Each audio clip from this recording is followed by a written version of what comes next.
Bonjour, M. Pelletier. Merci d'avoir accepté notre invitation. Merci à vous.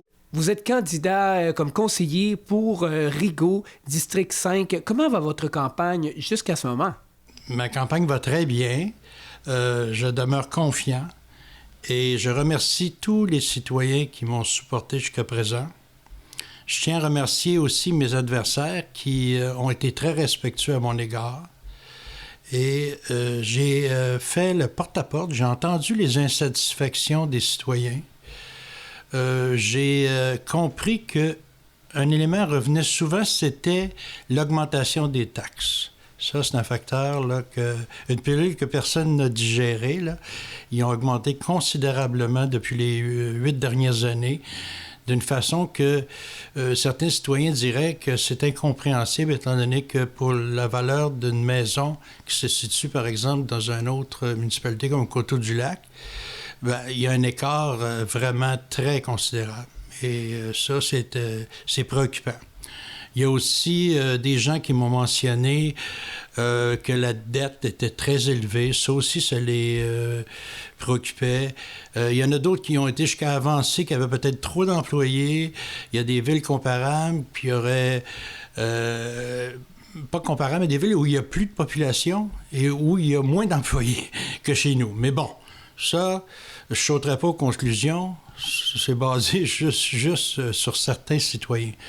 Donc, je me dis qu'il faut au contraire se dire que ces préoccupations-là sont peut-être fondées, hein, surtout sur les taxes. Ça, j'en suis moi-même, demeurant également à Rigaud, j'en suis vraiment convaincu. Donc, il faut s'asseoir et puis il faut reviser chaque poste de dépense et voir ce qu'on pourrait faire pour améliorer la situation. Puis ça, je m'engagerais à le faire si j'étais élu. Et c'est une première fois pour vous. Qu'est-ce qui vous amène à vous présenter pour ce mandat?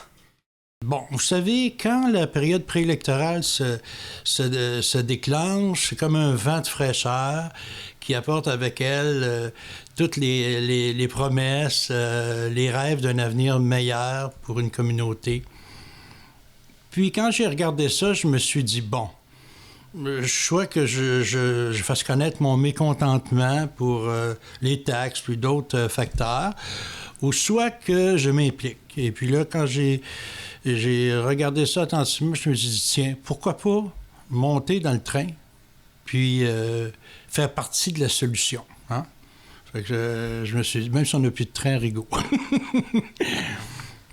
Donc, je me suis dit, avec mon bagage de connaissances juridiques, mon expertise dans le domaine des conseils d'administration, je siège depuis environ 11 années dans des conseils de défense de droits des aînés et j'ai développé une expertise là, pour travailler en équipe et puis je pense que c'est un atout. Et dites-moi, le ou les dossiers les plus importants dans votre district qui vous préoccupent le plus? Les dossiers les plus importants, là, c'est difficile de dire, ils vont englober pas juste mon district, ils vont l'englober aussi. C'est, comme je viens d'en parler tout à l'heure, les taxes. Ça, c'est revenu tellement souvent que je crois qu'il faut vraiment attaquer ce dossier-là. Donc, je travaillerai très fort pour maintenir, geler les taxes, quitte à ce que plus tard, on doive les augmenter légèrement, mais toujours en les maintenant le plus bas possible. L'autre dossier qui me tient à cœur, c'est le fardeau de la dette. Il est déjà très élevé, donc il faut ne pas l'augmenter. Hein? Il faut payer cette dette-là, puis après ça, les grosses dépenses, on les évite, et puis on essaie de dégager de l'argent pour des projets à même les endroits où on pourrait couper. Puis l'autre dossier qui me tient à cœur, c'est le logement. Il manque de logements abordables à Rigaud. Il faudrait construire un immeuble d'habitation OSBL, coopérative.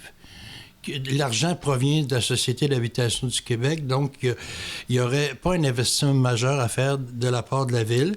Et la restauration de la vieille gare, cette belle vieille gare que tout le monde aime bien à Rigaud, on aimerait ça. Puis ça aussi, avec des subventions de Patrimoine Canada, gouvernement fédéral, provincial, on pourrait peut-être les réaliser. Avec aussi un bistrot, avec des activités culturelles, ça offrirait une alternative pour les gens, des activités agréables à faire pour les jeunes et les moins jeunes. C'est tout le temps qu'on avait. Merci énormément, puis on vous souhaite bonne chance dans votre campagne. Merci à vous, merci à tous les citoyens qui m'écoutent.